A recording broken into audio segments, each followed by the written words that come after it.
ফ্রান্সের নির্বাচনের সবশেষ খবর জানাতে এই মুহূর্তে প্যারিসে আছেন সহকর্মী মোহাম্মদ লুৎফর রহমান বাবু। আমরা সরাসরি চলে যাব তার কাছে। বাবু, ইতিহাসে অত্যন্ত গুরুত্বপূর্ণ নির্বাচন অনুষ্ঠিত হয়েছে। আজকে সকাল 8টা থেকে ভোট গ্রহণ শুরু হয়ে টানা বিকাল 8 ঘটিকা পর্যন্ত এই ভোট গ্রহণ চলবে।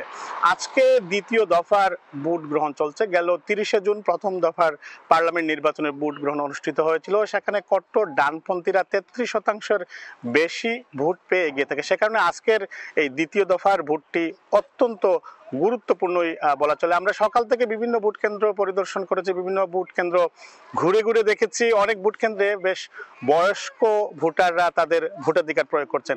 আসলে শেষ পর্যন্ত কে ফ্রান্সের সংসদে সংখ্যাগরিষ্ঠতা পায় এটির জন্য হয়তো বা আরো অপেক্ষা করতে হবে। গেল কয়েকদিন থেকেই নানা জনমত জরিপ প্রকাশিত হচ্ছে।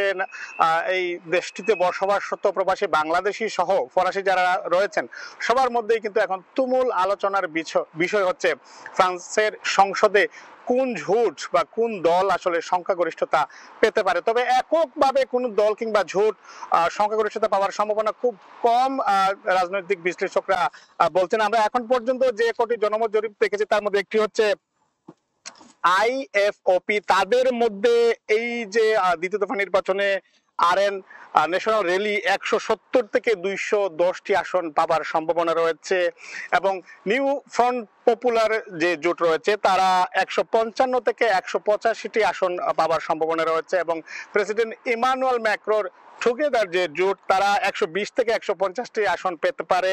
এলার জোট 50 থেকে 65 আসন এবং অন্যান্য 10 থেকে 18টি আসন। এখানে আরেকটি গুরুত্বপূর্ণ বিষয় বলে রাখি, ফ্রান্সের সংসদে 577টি আসন এবং তার মধ্যে 289টি আসন যে জোট পাবে বা দল পাবে তারাই আসলে সংসদে সংখ্যাগরিষ্ঠতা পাবার সম্ভাবনা রয়েছে। তবে আগে আমি যেটি বলেছিলাম যে এককভাবে আসলে কোনো জোটের পক্ষে হয়তো বা সেই সংখ্যাগরিষ্ঠতা পাওয়ার সম্ভাবনা কম, সে কারণে ঝুলন্ত পার্লামেন্টের দিকেই হয়তো বা শেষ পর্যন্ত এগোতে পারে।